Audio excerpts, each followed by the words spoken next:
The New York Jets players have embraced a new practice style and coaching philosophy in the early days of Aaron Glenn's tenure, and in doing so, have taken some not so subtle shots at the previous coaches. And I'm skimming some quotes here using Zach Rosenblatt's article of The Athletic, full article in the link below. I think it's like a $2 a month paywall for The Athletic, but he's got all the, instead of going through all the tweets, he's got them lined up for us. But starting with even some players who aren't typically outspoken, somebody like Elijah Vera Tucker. He's praised the physical. He's saying Coach Glenn praises physicality, but even more accountability. That's very important for a head coach to do. That's something that I haven't seen much of in my career, right? Because typically things like this, they're all going to praise the new head coach. They're all going to do that unless it's some sort of weird Urban Meyer, Adam Gase situation, an outlier, horrific hiring. New players are going to give the new coach a shot and speak positively of their new boss. That's just how it's going to go. But they don't have to go out of their way to mention how things went poorly previously. And a couple of these players have done so with little prodding, from the media. So again, he's saying, I haven't seen that much in my coaching career. Shock. Accountability as something we as fans screamed about. What does accountability look like? Well, I'll tell you what it doesn't look like. It looked like what we saw the past few years. It looked like Jeff Ulbrich saying that Hassan Reddick was the embodiment of a perfect teammate after he held out for a majority of the season and then decided to join the team after they were already out of the playoff hunt. Pretty much. That's what it doesn't look like, right? Wide receiver Garrett Wilson. He said he has not felt like this since his days at Ohio State. Quote, he'll get on my ass if I put a ball on the ground or don't run with details, Wilson said. That's what I miss from college. Making sure you're hyper-focused yourself is fine, but when you got someone to push you on that a little more, not let you slip up, it's valuable. I mean, dude, this is crazy. I mean, he's saying that his collegiate coaching was higher quality than what he's seen in the NFL so far. That's wild. And let's be honest with Garrett. He did put too many balls on the ground last year. He fumbles more than the average receiver. He had 8 drops, and his routes aren't always precise. And he still put up 1,000 yards with, anywhere from average to bad quarterback play in his career. So he definitely has another level to his game. Garrett Wilson could definitely get 15% better. And now he has Aaron Glenn pushing him to do it. Another quote by John Simpson saying that the vibe around the team feels more business-like. And I think that's pretty palpable. Last year it just seems like, okay, we got the talent, we got the boys together, we'll kind of mess around and practice, we'll just scrimmage a little bit, we'll be ready to go. And they were not. So they need a more business-like approach. Breece Hall says, quote, in the past, there's been a lot of instability around the whole operation. And let's be honest, this goes all the way to Woody Johnson, and he's still the owner. So Woody Johnson is still Uncle Junior in season 6 until proven otherwise. So that is the anvil that's hovering over this whole thing. Let's not be naive to that. But I feel like this year, everybody is bought into the coaching staff. Okay, I like to hear that. Everybody is bought into our GM. All right. Everybody is bought into our owner. Okay. It feels a lot better coming in here every day. I mean, you like to hear that. You definitely like to hear that. I will at least say Woody Johnson upgraded the locker room and the facilities after they were rated like the worst in the NFL by the players or whatever that was. So, all right, good on Woody for doing that. I mean, those are pretty jarring statements. Saying you haven't seen accountability before. It feels better being here. It feels like my collegiate coaching days again. Someone's going to get on my ass if I make a mistake. Guys saying that this is the first time they've seen like live tackling drills in practice. I mean, yeah. And I understand there's a balance because you don't want guys to get hurt. But what's up, Dom? But dude, I think the Justin Fields injury scare just exemplifies how you can't run from the injuries. And I'm paraphrasing, but Aaron Glenn pretty much said that. He's like, when you try to run from, when you try to get guys in bubble wrap, it doesn't work. we almost lost our quarterback for the season because if that was his big toe that got popped out, he probably would have needed surgery and probably would have missed most of the year if it was just a couple of toes over. A toe can be really bad, especially for a mobile quarterback. So that bullet was dodged, but we almost lost our quarterback for the year because someone just stepped on his toe. And obviously, it's for a quarterback, training camp is fully non contact. Nobody can hit him. It was probably one of his own offensive linemen that stepped on his toe. So you could go through every single precaution to try to keep everybody healthy and all that, and guys on the bike, and you could lose your quarterback by stepping on a toe. Aaron Rodgers could get gently sacked to the ground by Leonard Floyd in a play that happens a million times over his career, and then boom, his Achilles is gone. You can't hide from it, and and it seems like this year it's like everyone's just practicing because in years past it was like this guy's on the bike. Oh, Brees Hall is playing hacky sack for 3 weeks. You remember that, guys? Brees Hall did not practice last summer at all, and they didn't say he was hurt. Okay, and then guess what happens to week 2 of the season? Brees Hall takes a shot to his leg, and then he's basically limping for 7-8 games after that. He got hurt because he wasn't ready for the season. Additionally, Brees Hall is probably about 15, 20 pounds lighter this year than he was last year. I know that's like it's like a weird thing to be, prognosticating about. But Brees Hall was a little heavy last year. He just was. And now he looks lean, and now he's practicing and not riding a Peloton for the entire season. So he'll probably be ready to go. Like, guys, you got to practice. You have to be ready to play. And I know part of that was them, every single position group, they had somebody who was like 47 years old. Tyron Smith, Dwayne Brown is, And how did Tyron Smith and Dwayne Brown look to start the seasons? Aaron Rodgers can't play. And then the first play, he gets his Achilles blown out. It didn't work. It doesn't work. You have to be ready to go. You have to be ready to go. And it looked like the opening game of last season against the 49ers, it looked as though the Jets the Jets were prepared to play a two-hand touch game. And then when the 49ers came in there and just punched them in the face, they were like, "What? Why are they hitting us? Why are they being so mean? This isn't nice. This isn't how we practiced." I mean, that game, and look how the 49ers season ended. They ended up being a mid team. This wasn't a god tier team that was stuffed to the gills with talent like 49ers teams of the past 5 or so years. It was just one team who was ready to play and another team who wasn't. It was just that simple. So this is a welcomed change. Now, of course, the easiest thing in the world to say is it doesn't matter until they win games, and that's going to be true of everything we talk about between now and September. You could put a caveat in it of that, of course, right? They could start off 2-4, and it's like, oh well, at least you did live tackling. The jokes will be so easy to write. We all understand that, but for right now, we're just evaluating the information that we have, and I think that the information that we have so far is like, yeah, they're doing common sense things. This is why I wanted the Jets to hire non-first time everything. And I know they still did, but it looks like maybe they got lucky and hired somebody who was just a more prepared first timer, because that's when you have a first time head coach, first time OC, first time GM, like you need somebody in the room around to say like, hey, no, actually, this is what you got to do. No, actually, we should tackle in practice, but hey, new first timers again from Woody Johnson, but it's looking like Aaron Glenn might have the team a little bit more prepared and push these guys. And that's what they need. Even Will McDonald, he's gained 15 pounds. That the goal was for him to gain 15 pounds last year. Why didn't it get done? Is that just on Will? I don't know, but there's all of a sudden Aaron Glenn's here and boom, it gets done. Is that a coincidence? I don't think so.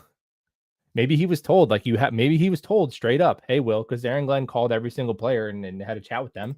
Maybe he told them, hey, man, dude, you got potential to be a phenomenal pass rusher in this league, but we got to earn the right to rush the pass, and I need you heavier. I need you heavier and stronger in order to be on the field next year. Maybe that's all it took to get Will McDonald up to 15 pounds. And it's going to be a ripple effect of the whole thing, because you're getting a sense of someone who is detail oriented. Because if someone who is detail oriented is going to be detail oriented about a lot of things, they're going to be able to hire a staff better. They're going to do all the leadership things that were missing from the previous staff should be better.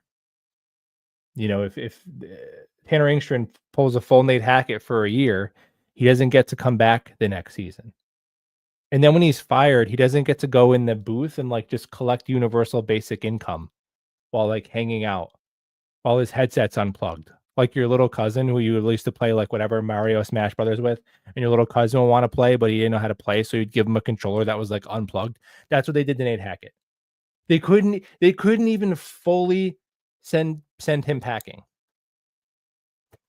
It's crazy. It's crazy.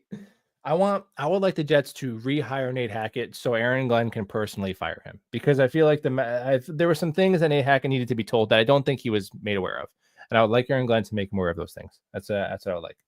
Bring Nate Hackett back for one day so Aaron Glenn can fire him.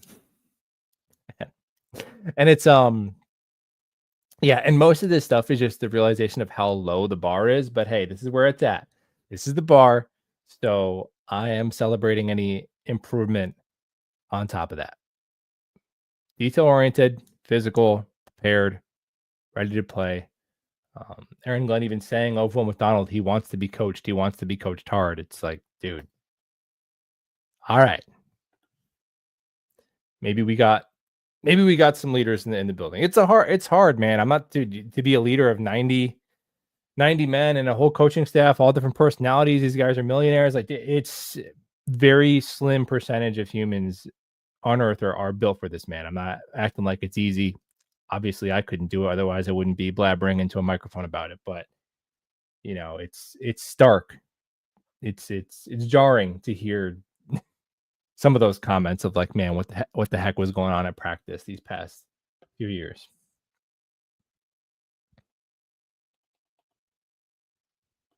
And it makes me more hopeful of if the team is going to draft a quarterback. Now, for right now, who cares? Because we have 17 games to see if Justin Fields can improve enough to be maybe like a medium to long-term answer for the Jets. So that's the focus for this year.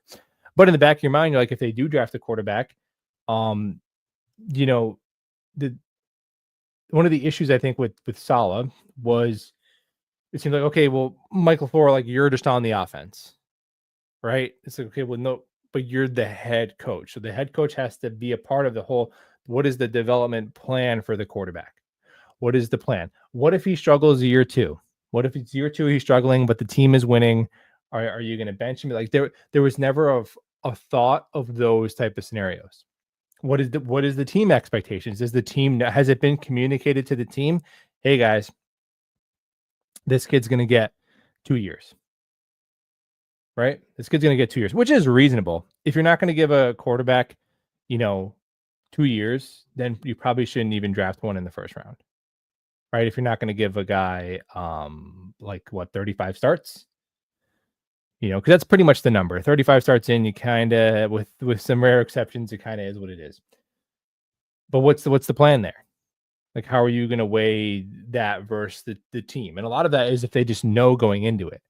Like, if they know going into a season, hey, we're drafting Willie McSmithers, and if it is what it is, guys. It's quarterback. It's the most important position. You guys all know it. And there's going to be some ugly moments. And we're going to have to ride through those and have our guys back. As long as there's no, he's lazy in practice or off the field. But if he's throwing picks and all that, we're going to have to just grin and bear it for 2 years. And you communicate that in obviously maybe a more tactful way, whatever, more articulate way that Aaron Glenn will be able to communicate it to players, even to free agents and all that. So everyone's on the same plan. So you don't have a young quarterback struggling. Now, personally, I just don't think Zach Wilson was going to be good enough for it to matter. But if the Jets decided to actually draft somebody good in that situation, they probably would have ruined him anyway. So because you have a players only meeting, and the players are going to grab the coach and have a meeting with him, the defensive captains, and then the coach is late to a press conference, and then he decides last minute he's changing the quarterback to Mike White. Like, that only happens because you didn't look ahead to see if this, then this, and then if this, then this. How is that communicate? All that stuff. Aaron Glenn seems like the type of coach who is going to at least think about those things and have a plan. And by the time they end up drafting a quarterback, if they do, I'm not writing off Fields. I'm saying if they do, now he'll have a year of coaching under his belt, of head coaching under his belt. So it won't be all rookie QB, rookie heads like and Tanner Engstrom will have under his belt, all that stuff. So I think it's just a little bit of a better plan if they do end up adding a quarterback in the draft, next year or the year after that.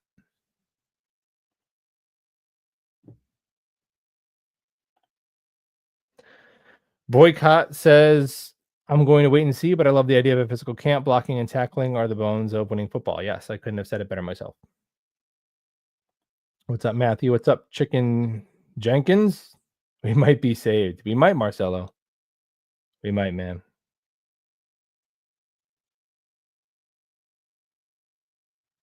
Appreciate that, Chicken Jenkins.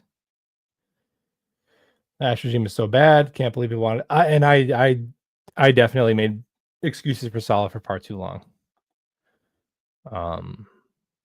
But yeah, he's just a defensive coordinator. There's nothing wrong with that. He's a defensive coordinator, not meant to be a head coach.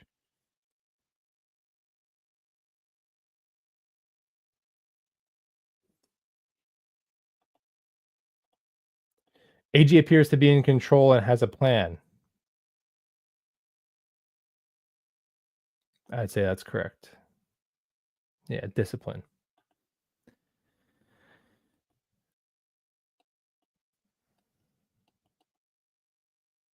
Yeah, they still got to be coached. I know they're grown men. They make a lot of money. It's all the best teams are player led. All those things. It's like it's okay, but then why are Sean McVay's teams good? Why? Why is Andy Reid paid $15 million a year? Like, there's obviously some guys are doing stuff better than others, right? And I think of all the major sports in the NFL, coaching probably makes the biggest difference. Some of those teams the Yankees had around the turn of the century, I could have been the skipper. We would have won the World Series. All right, yeah, go get him, boys. All right, we're up 9-4 in the seventh inning. Okay, what should I do? Oh, Mariano Rivera, go get me 6 outs. Wow, genius. But in the NFL, obviously you have to have a good enough quarterback for anything else to matter. But once you do, coaching is a massive separator in the NFL. In the NBA, it was just you had LeBron James and you went to the finals. You just went to the finals for having LeBron James for like 15 years. It didn't matter anything else. That's not really the case in the NFL.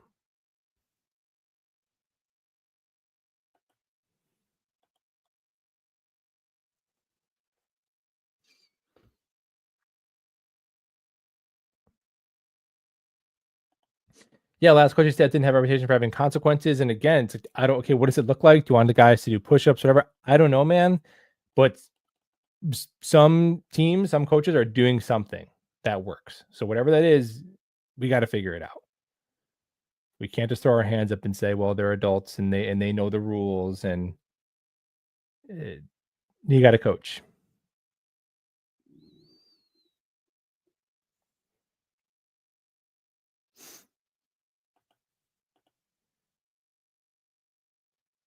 They really, Harry? That's funny.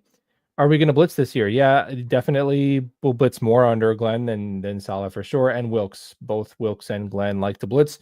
Wilkes a lot more zone coverage, and then Glenn liked a lot more man coverage. So we'll see what happens with that.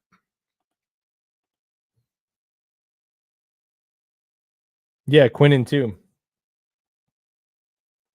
All of them. All of them, when asked, have pretty much said a similar thing.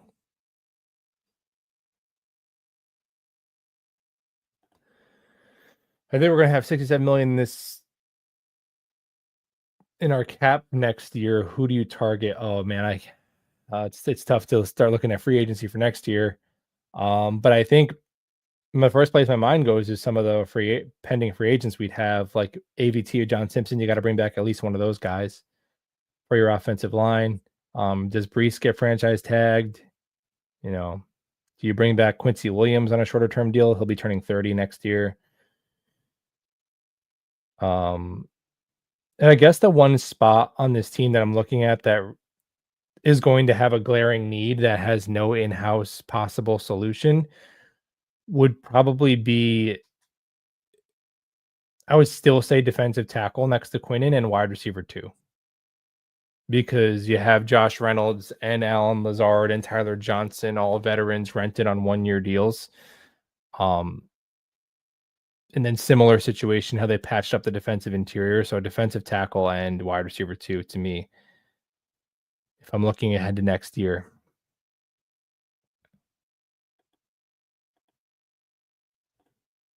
I honestly want Fields to either flourish or completely fail. Well, that would make things the least complicated from a decision perspective. The worst is a player good enough to lose out on a high draft pick, but not good enough to win in the playoffs. Yeah. I mean, if he completely fails, the only the problem with that is, okay, now you have a high draft pick, but if he completely regresses, then you have questions about your coaching staff, right? So, but I get what you're saying from a you don't want to be in the middle.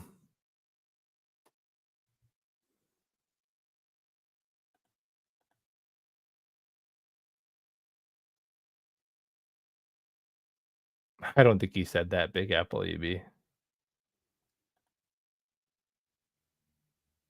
Who is our third linebacker and second and third receiver? So third linebacker, I'm going to guess, is either going to be Kiko Malagoa, the rookie from Miami, or Jamin Davis, the former, was he a first round pick or a second round pick that they brought back? Wide receiver 2, I'm going to guess, is Josh Reynolds.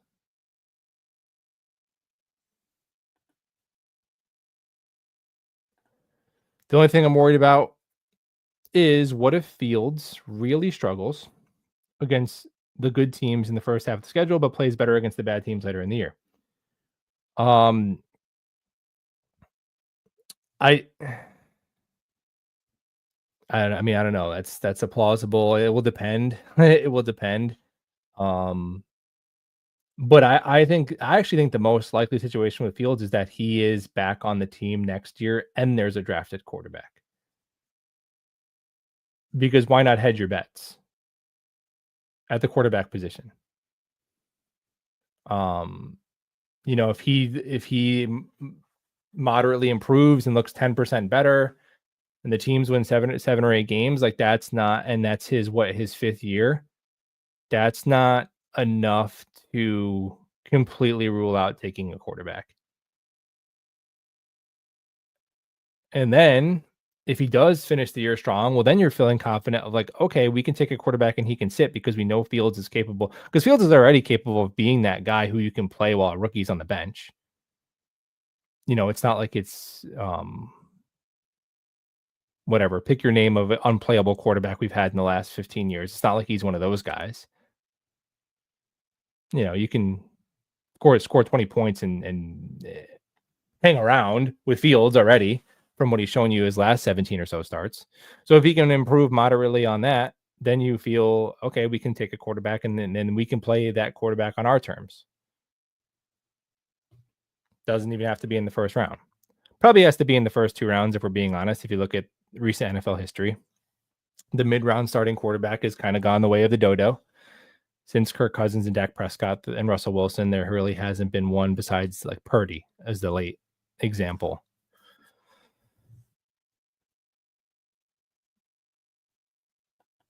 Think Fields is going to be here for a while. His contract says he's likely going to be here for 2 years because I can't really imagine a scenario where they would cut him next year and pay him $10 million to not be on the Jets. His contract for next year is either he gets $20 million to be a Jet or $10 million to not be a Jet. So I mean, unless he gets injured or just completely regresses, you should bring him back, even if you're going to draft a quarterback, because it's still saving 10 million is not worth it to then have to, because then if you have a rookie quarterback, you have to go sign another veteran quarterback who's going to cost you that 10 million anyway. So you might as well keep Fields. So to me, if Fields is healthy, he's probably going to be here on the team for 2 years.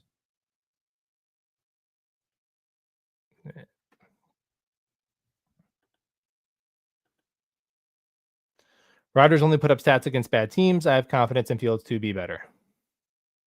Yeah, I think with the exception of that one Bills game, yeah, if you look at the better defenses, definitely gave the Jets a lot of trouble. Seattle down the stretch, LA down the stretch, Denver and Minnesota early. Although those Denver Minnesota games, Tyron Smith was on a mission to get Rodgers killed in those ones, whereas and then Carter Warren and Max Mitchell were on a mission to get him killed against Buffalo. But I would say the Rams and Seattle game were pretty horrifically quarterbacked by Rodgers. But I mean, it's not to say that Fields is going to light up good defenses either, but it's there aren't a lot of great options. The demand for above average NFL quarterback play far outpaces the supply, or maybe he will. I think Fields was actually relatively successful against the Lions. So from what I remember, in Aaron Glenn's defenses. If Fields plays smart, the Jets can win 9 or 10 games. Yeah, I think they would need a few things to go in their favor to win 9 or 10 games, but it's not crazy. Teams that are not expected to do a lot. I mean, I think the Broncos are the most recent example from last year. I think their over-under was similar to the Jets, like 5.5 wins. Obviously, I have Sean Payton and Bo Nix played really well, but they just put a lot of things together. That defense came together really nicely. So won some close games. It's definitely possible. I wouldn't put money on 9 or 10 wins, but I would definitely pick them to beat their over under of 5.5. I think they'll win at least 6 games. I mean, it's not the biggest vote of confidence, but I think that the team, I think people realizing how overrated the Jets end up being last year, I think the pendulum has swung a little bit too far, where I see the same fans on Twitter who last year were like, we're going to win the Super Bowl. And I was pumped about last year too. It's like we were all wrong, but and now it's like, oh, it's 2 to 3 wins maximum. It's like, yeah, I mean, I don't know about that. I mean, their coaching can't be any worse. And the only player that that has departed that I'm like, damn, I really wish we still had that player is Devontae Adams. DJ Reed, I mean, DJ Reed is definitely better than Brandon Stevens, but a 5'9" corner who you're going to pay him until he's 30. I don't know. CJ Mosley obviously retiring, but Devontae was the one dude where it's like he was one of the few players that they brought in as a big name, and he played like the big name. Like you got exactly Devontae Adams level production that you were expecting. So that'll hurt. Devontae Adams to Josh Reynolds will hurt for sure. I think the Jets somehow scored less points per game after acquiring Devontae Adams. It doesn't make any sense, but he was pretty good. He had the dropsies a bit too. The Jets had a drop problem last year. Garrett dropped more than he normally does. Devontae dropped more than he normally does. Lazard just always, he was Lazard. Breece Hall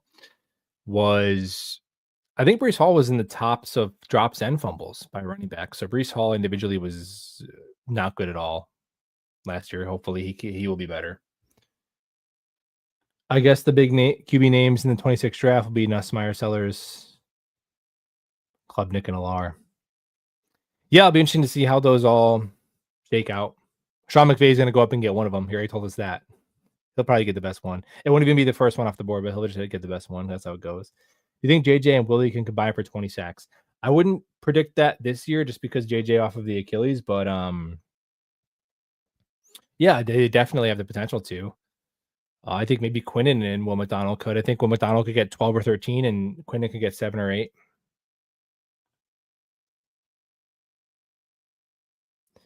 Fields has to be better than Rodgers.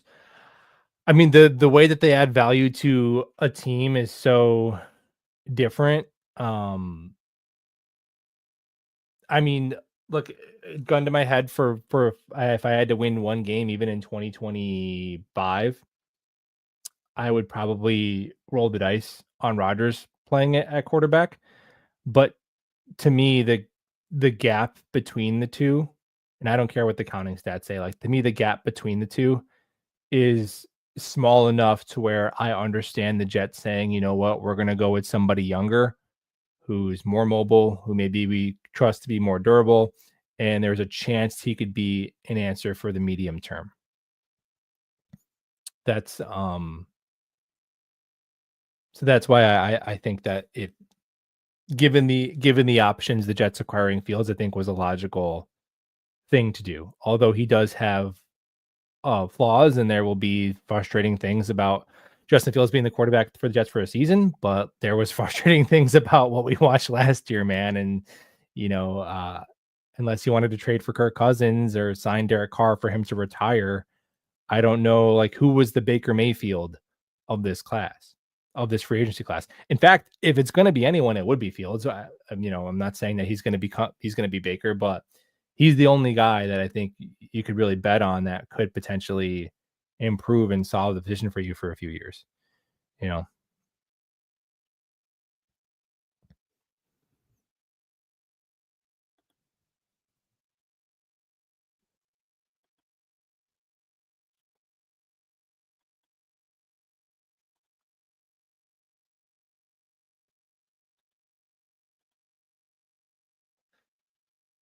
Fields going to be a star. Yes, a Magic. I hope so. NC Green says, heard Wilk say they're going to focus on stripping the ball. Yeah, that's definitely a bigger. Yeah, the Jets didn't really in 2023, they had a decent turnover margin. They had a lot of picks, and Jordan White had like 5 picks, right? 3 in 1 game. But intentionally trying to punch the ball out, I think was definitely not a focal point. You know, you watch other games and it's like it almost happens like once a game. There's a punch out. And then you watch the Jets and they never do that. So that's a good point. Miami just lost their nickel. Yeah, Miami, Cater Kohu down, Ashton Davis down. So Miami, it sucks, man. Miami might have the worst secondary in the NFL, to be honest. So that sucks.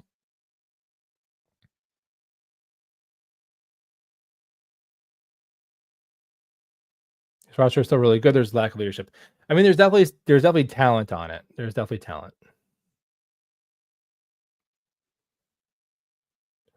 Is is Folk the kicker? I mean, he was a free agent for a reason, but if he's still capable of kicking how he kicked last year, he was the most accurate kicker in the NFL last year. So now obviously Greg Z was in 2023, and then in 2024, he couldn't hit the side of a boat. So there will be a competition. But if I had to, yeah, I would. I did my 53-man roster prediction yesterday, which I'm seeing Rich Samini just put his out right now. I'm taking a look at it. Yeah, I had Folk as winning the kicking job.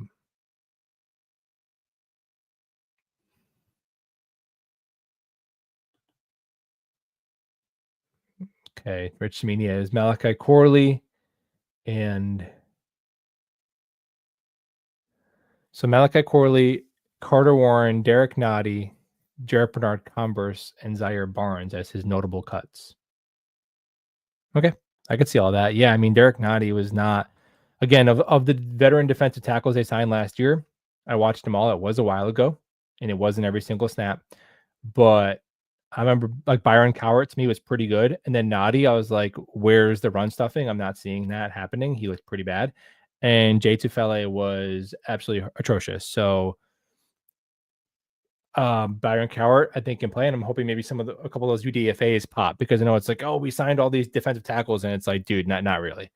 Just to be blunt, like not really. I mean, you got one guy who could maybe be a good situational guy in Cowart.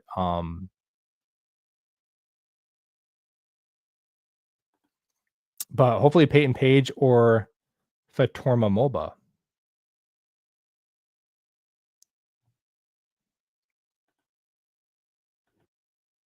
be that guy.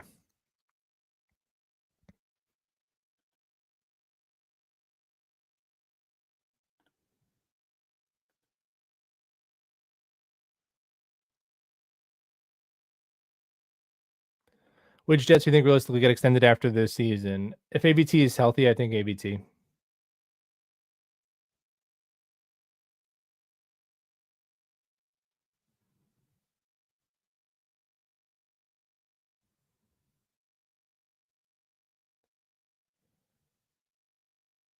Why is it so hard for the quarterback to read his reads and see the field? It seems like Lamar Jackson was the only quarterback to do it at a top level and improve.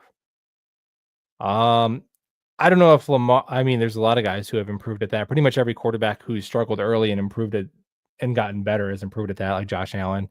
Um, but I think part of it is just like it's probably just an innate talent. Can you see the field? I don't know. Like people will call it like, oh, like football IQ, but I don't. Brett Favre doesn't seem like the smartest guy in the world to me, to be honest. I don't, maybe he is, but Brett Favre could just see it. He could feel it, right? He just had that component to him. Ryan Fitzpatrick went to Harvard, and he threw the ball to the other team more than any quarterback I've ever watched. So uh, I don't know, like Jaden Daniels, dude. He has it. I don't care. I don't need to see any more. I don't. Like, it just he's got it, right? Some guys just. I think it's just in there. It's just something that can be improved upon, but it's also just there's a talent to it. Why can some guys hit major league pitching, even if they're not great athletes? It's just like a hand-eye coordination kind of thing.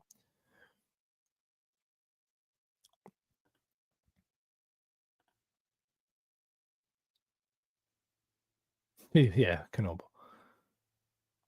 Who is the biggest disappointment for the Jets? Corley, Clemens? Well, right now, I don't know if anybody had any expectations for Corley or Clemens coming into the season. I would say Corley. If Corley is cut, that would be a bigger disappointment because it was only a year ago he was drafted in the third round, where I think Clemens, we all kind of know, is a backup at best. What options do we have realistically to get some wide receiver depth? Better to coach up Corley Gibson. Um, I don't think help is coming in the way of receiver, to be honest. As far as I know, Keenan Allen and Amari Cooper are still out there, but I just don't think that's happening. So I think we're just gonna have to hope that like Arian Smith can be maybe a wide receiver 3 to 4 early on, and to me, really Mason Taylor and Brees Hall being heavily involved in the passing game, because I don't know if there's an outside solution coming at receiver.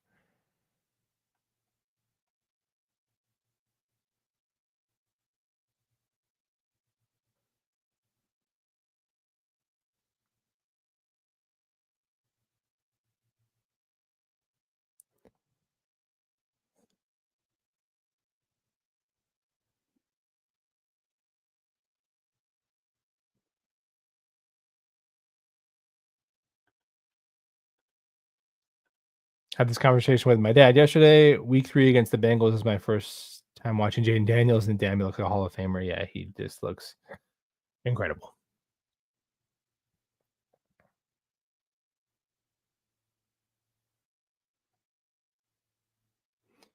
If you had to bet, would you say Brees ends up leaving us within the next year or so?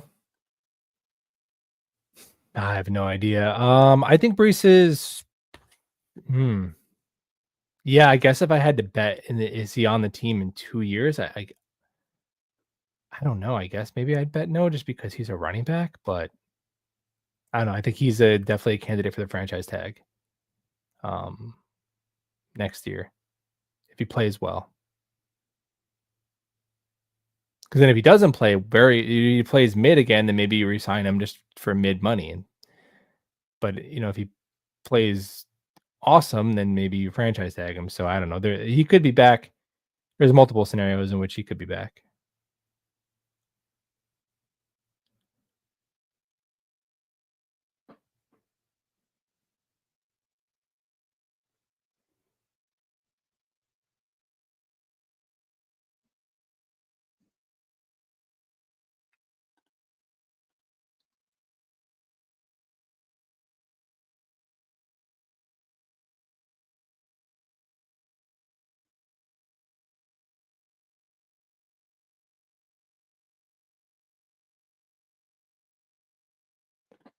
Will the Jets defense step up this year?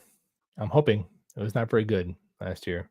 I mean, they were like whatever they ranked high in like yards, total yards allowed, and whatever. But it's just DVOA is a really good indicator, and they were very bad in DVOA.